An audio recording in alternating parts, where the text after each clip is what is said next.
still, I don't do Scherzer unless maybe I don't know when they ever pitch. From 41 feet away, welcome to the home of the New York Mets. This is City Field. The MLB show brings you the National League Championship Series. It's the Colorado Rockies, the New York Mets.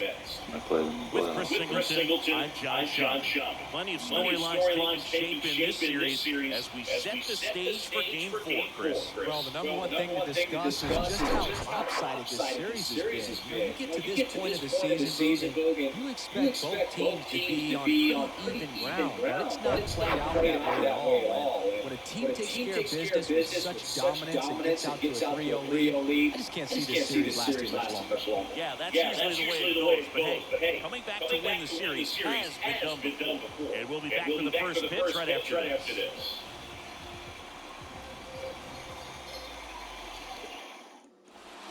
And here is CJ Cron. 1 for 2.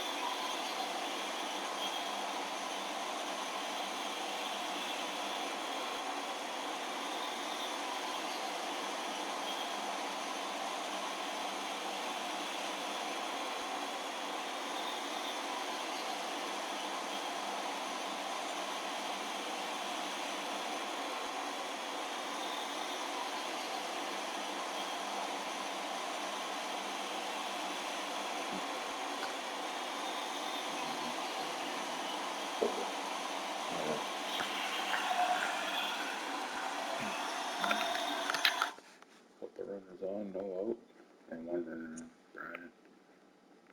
6.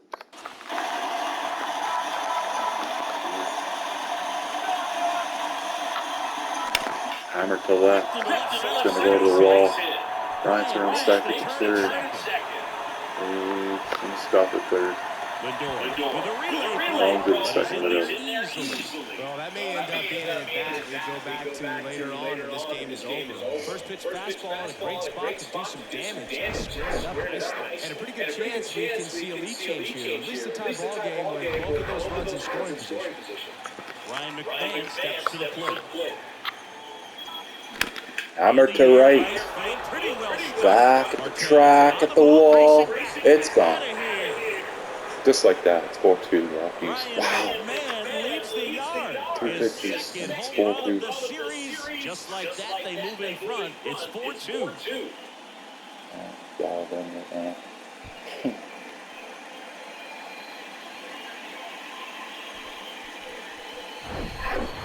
Well, he almost robbed a home run right there, and I tell you what, he'd love another crack at it. During batting practice, you always like to work on that. It's so close, but that one was just out of the reach.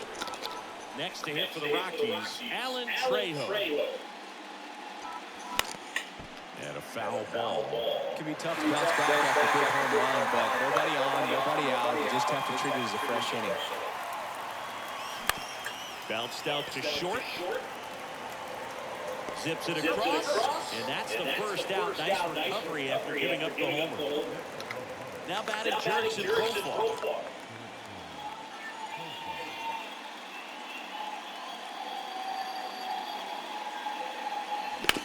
Hammer to right.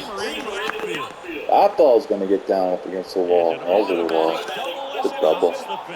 That ball exploded off his bat and off the warning track as well as it bounced over the fence. It sounds really good, too. He just put together a really nice swing and just missed the ball. And here comes the Mets manager to the mound. Pitching change. Kodai Senga is done, and he's responsible for the runner on second. So the book isn't closed on him yet. We'll be right back. And they're not a good outing. Look the last Carlos Carrasco gets handed back out of the pen. Just trying to keep this one close here. And this is where a bullpen can give their guys a chance to fight back into the game. Here's Michael Toglia.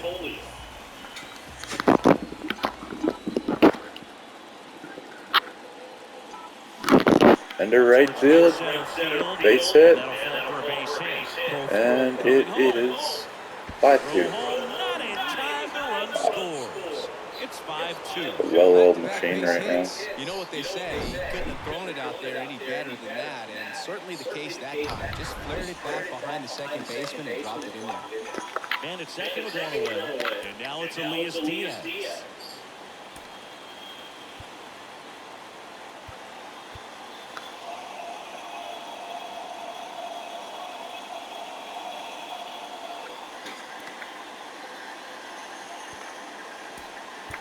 So they're making the move for a bat off the bench. Nolan Jones. He gets a chance with a runner in scoring position and one gone. And first offering is fouled off. And here it comes. Now 1-1.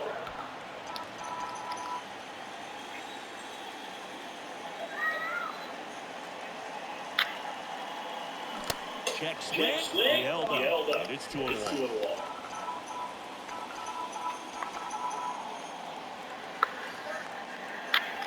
That clips the corner. Full there by the changeup. And in a hole right here. He's got to try to shorten up a little bit, put the ball in play.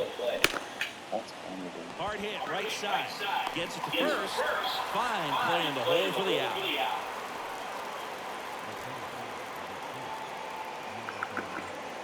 Jonathan Daza steps to the plate.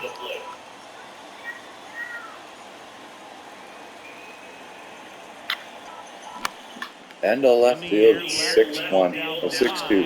That's a base hit as a run scores. Holy cow. 5 spot up in the 6. Well done, drives in the run. Just a blue hit behind third right there, and it's a really tough play for a third baseman and shortstop to get to. And it's the same for the left fielder, so he just found a perfect place to drop that one in right there. Here's Chuck Nasty. And first offering is fouled off.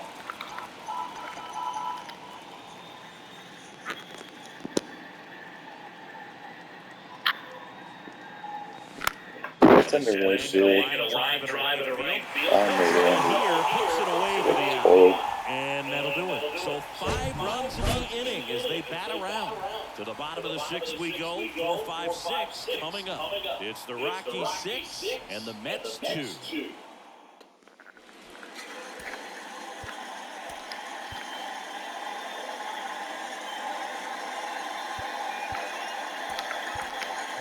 Now into the game, Brian Server. He takes over behind the plate.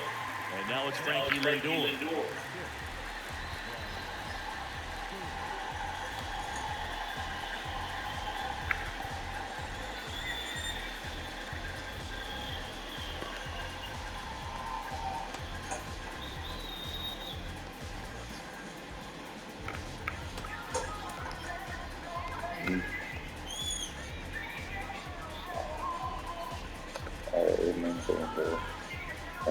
Francisco Lindor, a guy who's won multiple gloves and a platinum glove, multiple all-star appearances. Mr. Smile, what do you think of when you contemplate the player Francisco Lindor? Just a special talent, both sides of the ball, both sides of the plate, equally a force. And one thing about Francisco Lindor, you talk about that smile, he's also got some good sense. If I'm a catcher, love it when he comes to the plate because he's got all kinds of different colognes that he wears and sometimes mixes them.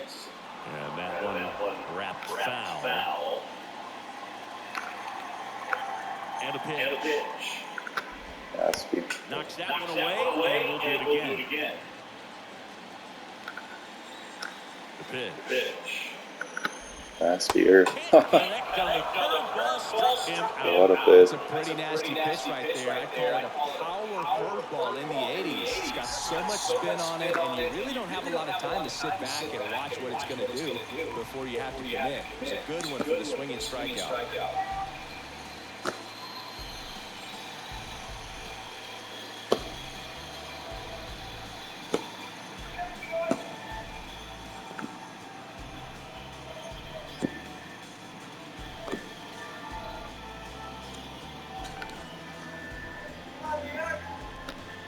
Now time called. Pitching coach coming out for a meeting as 2 relievers continue to throw the ball. And Here's Bud Black towards the mound. Into the game now, the southpaw Brad Hand. And he's had 3 days off since he pitched last, so expect him to be totally rested. I'm sure he's itching for this opportunity right now.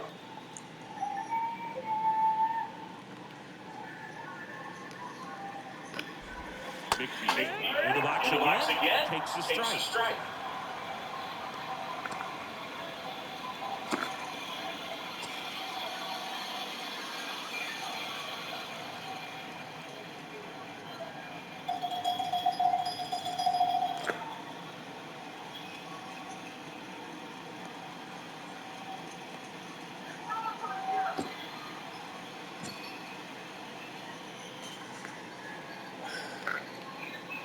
Kicks and deals.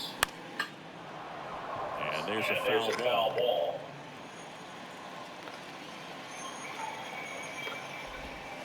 Not close with that one. And the count is 1-2. Idiot.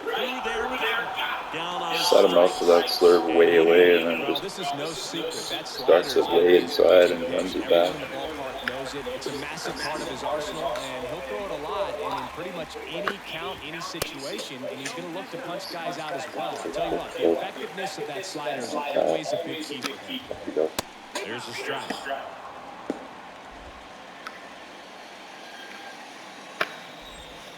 Pitch misses inside. Now 2 balls and a strike. Okay. There we go.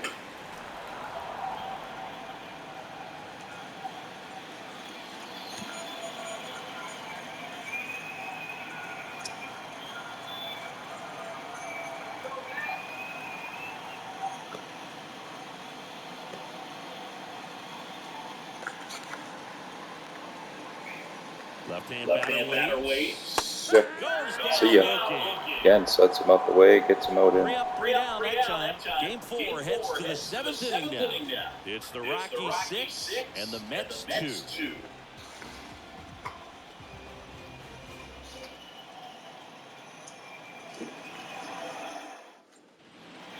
We go to the top of the 7th. Here's Chris Bryant now.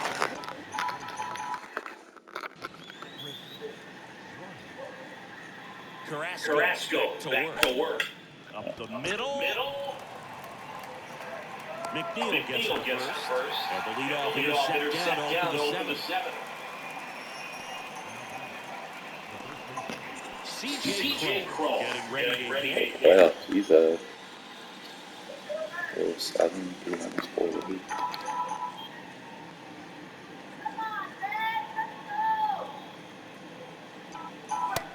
Ball 1, no strikes.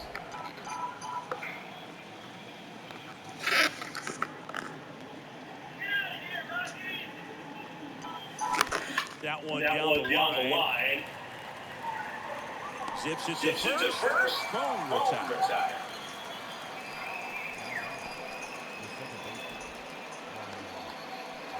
And the batter down. Ryan McMahon. He's already homered here in this one. 1, 2. 2-1-5 with me. That's into right center. Base hit. That's a base hit. Well, he's having. And his hot hitting continues. They kept him in the yard that time, but all he's doing now is passing the baton, and everything seems to get started around this guy. And now it's going to be Alan Trejo. They say away. McMahon off for first with 2 away.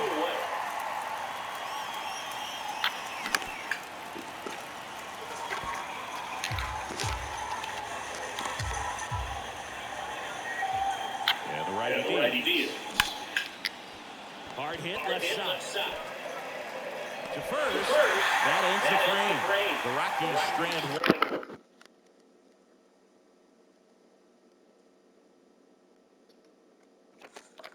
They lead it 6-2.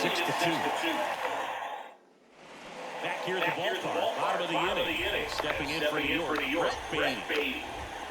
First pitch doesn't find the zone. And a former All-Star.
on life support with a video tribute and a moment of applause.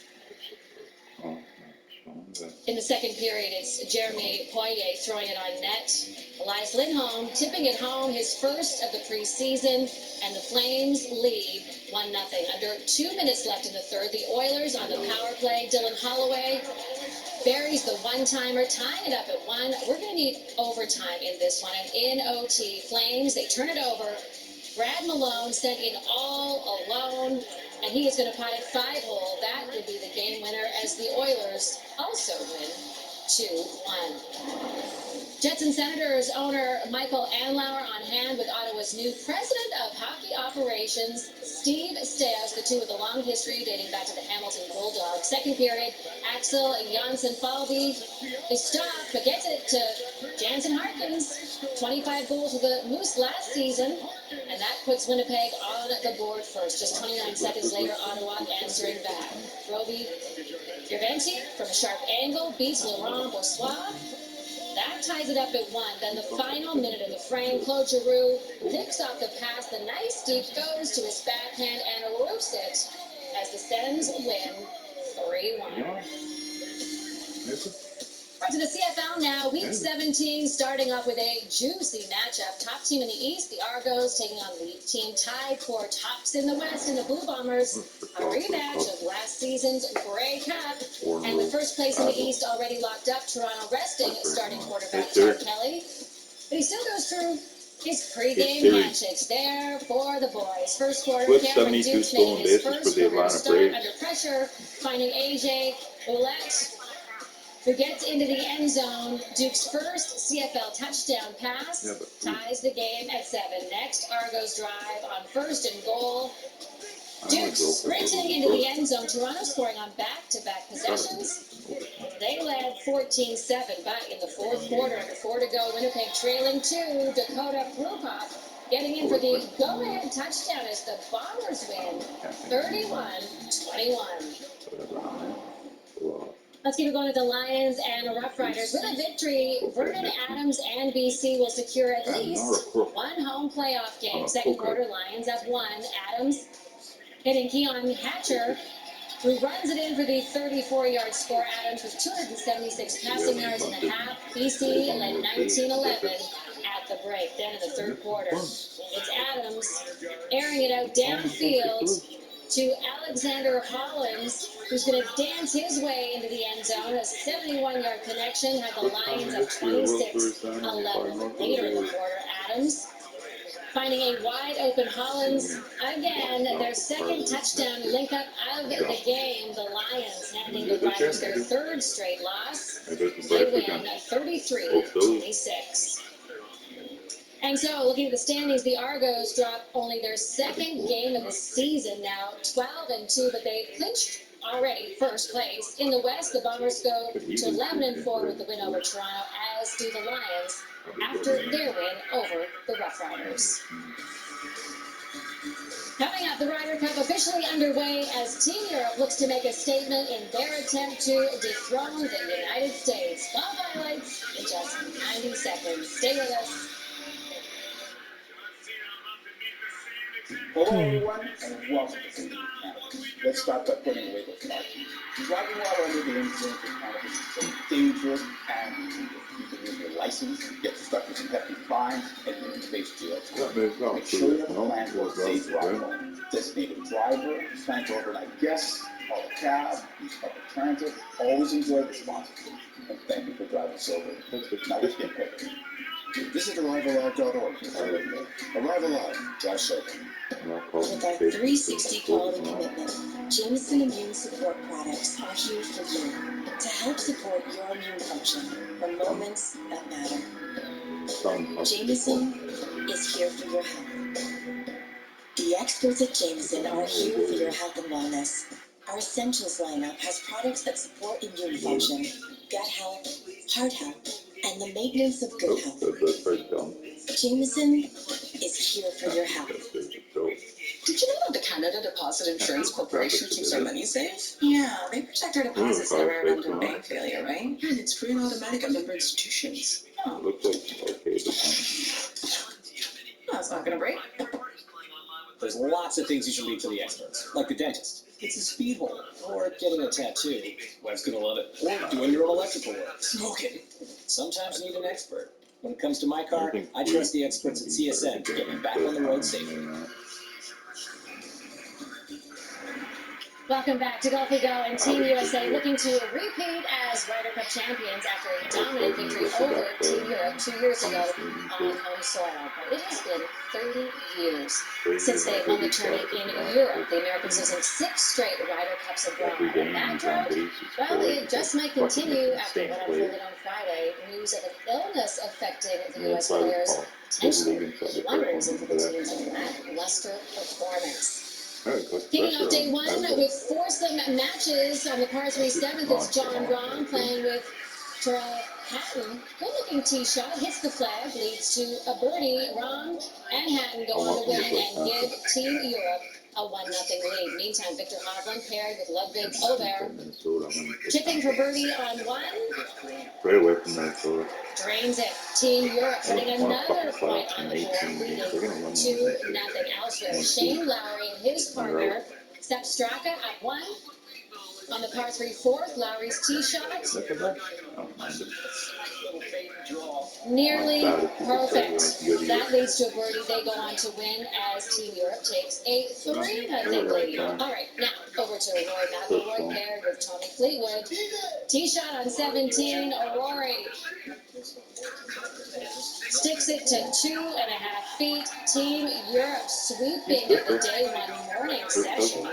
They lead 4-0. All right, to the Friday afternoon 4-ball session. McIlroy not letting up. 5 up on the par 3 7. Knocks down the birdie putt. He and Matt Fitzpatrick win their match to make it 5-0 for Team Europe. Elsewhere, not playing back out there has a chance to secure a half point. Guarantee a half a point if he can make it. It's going in.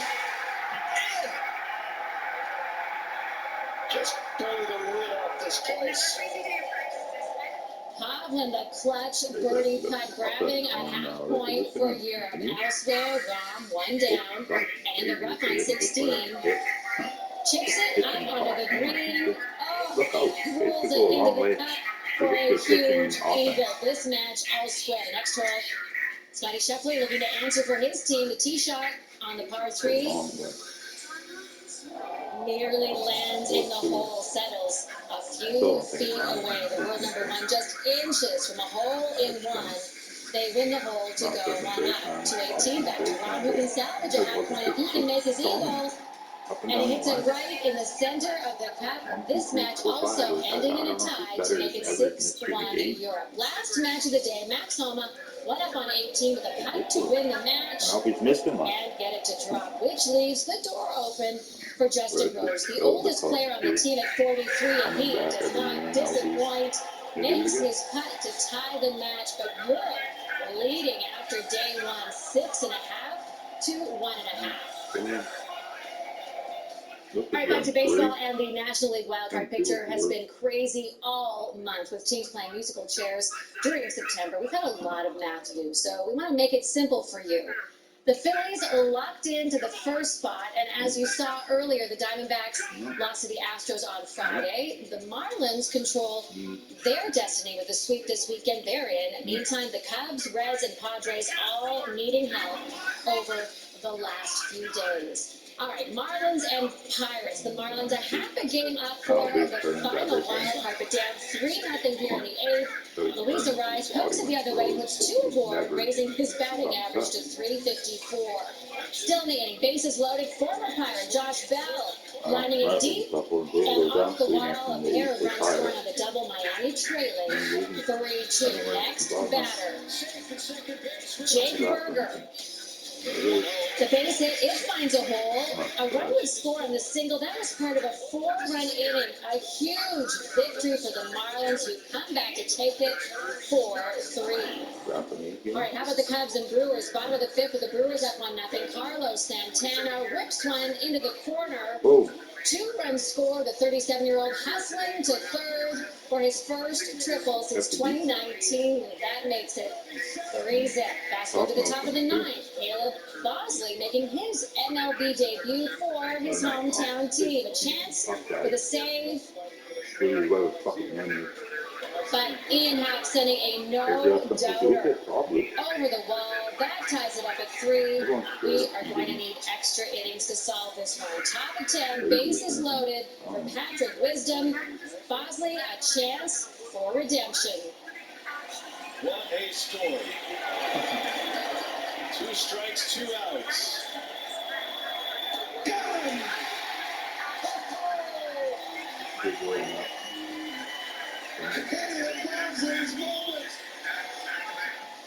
The hometown hero escaping the jam. Head to the bottom half of the inning. Santana doubles down the line as the Brewers walk it off, handing the Cubs their 4th straight loss. Meantime, Bosley getting the win in his debut. It is a 4-3 final.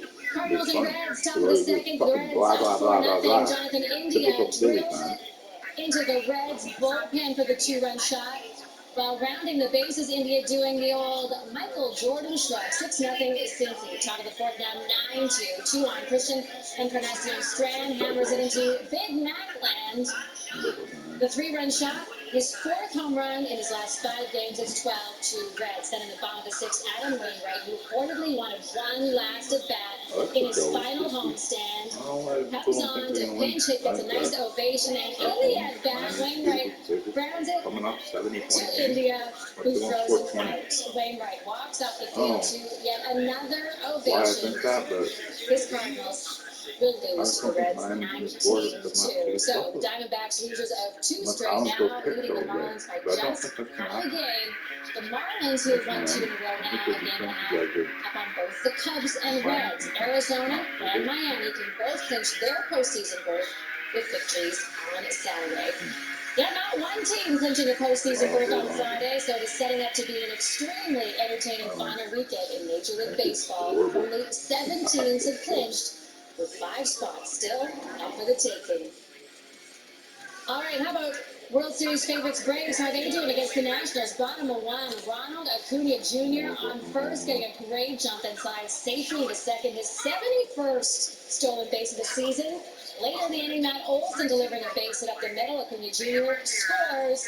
Olson with an MLB leading 137 RBI. The Braves on the board up 1-0. Bottom of 2, Acuna Jr. stealing his 72nd stolen base of the season, tying for the most steals in a single season in Braves history, with Otis Nixon, who loves it. After the inning, Acuna Jr. comes out of the game. He's fine.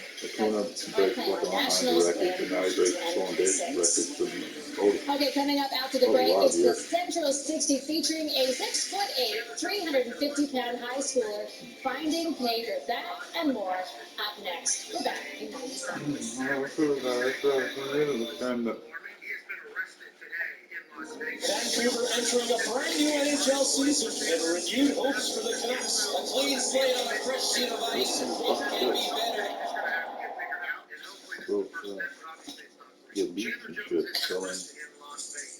You are not feeling private. Condos. Reconsider. You're in no condition. Ring. I'm done. Don't be a fool. I'm begging you. Trust me. You are hired. Yeah, but they're better than Way too high. Bears, though. I think. Is your life becoming unmanageable due to anxiety or depression? Is past trauma impacting your daily life? Are you resorting to alcohol, medications, or other substances as a way to cope? Our residential mental health programs can help you address and make sense of your mental health issues, allowing you to live a better quality of life afterwards. Call us today. This guy For decades, helped the Philly Blues right away in survivors the of first sexual round. abuse suffered in silence, alone. But now, changes in legislation allow survivors to seek justice, no matter when their abuse occurred. Call Pressler Injury Lawyers. KVC, here's some more budget auto center highlights. Starting in Port Hills, Sam's checking brakes on a commercial vehicle. Port will put the work on a wheel alignment. And Matt in Maple Ridge under the hoist investigates a transmission issue. That's your mama. But you can see leadership very quickly. Welcome back. Each year, September 30th marks the National Day for Truth and Reconciliation, the day honoring the children who never returned home and survivors of residential schools, as well as their families and communities. Please check out sportsnet.ca or scan the QR code on your screen to find several powerful stories covering the importance of sport for Indigenous communities. We encourage all Canadians to wear orange to honor the thousands of survivors of residential schools. To WNBA playoff action, a semifinal Game 3, Aces and Queens. Into the fourth quarter, the Aces down 6. Jackie Young draining the triple, cutting the deficit to 3 shortly after. Chelsea Gray feeding Asia Wilson to her 13 points, part of an 8-0 Aces run to tie the game. Dying seconds, Dallas down 1. Natasha Howard takes a 3 for the lead, but puts up an air ball. Young getting the rebound, forcing Dallas to foul. Now after Young hit both her free throws, Dallas with one last chance to tie. Banarica Ogaboa coming up short as Vegas swept the series. They're having the final score of the second year in a row. All right, New York and Connecticut, this series tied at 1 apiece. First quarter, Liberty up 16 on the fast break. Benijah Laney, the touch pass. Brianna Stewart finishing things off shortly after. Stewart with a block at one end.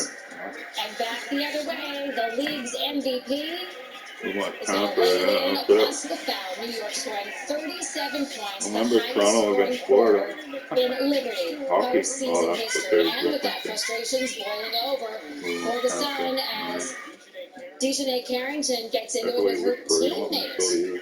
Then in the fourth quarter, more from Stewart. She shoots out one leg, banks it in, plus the foul, finishing with a game-high 25 points. New York now 1 win away from reaching the WNBA Finals. They win 92-81.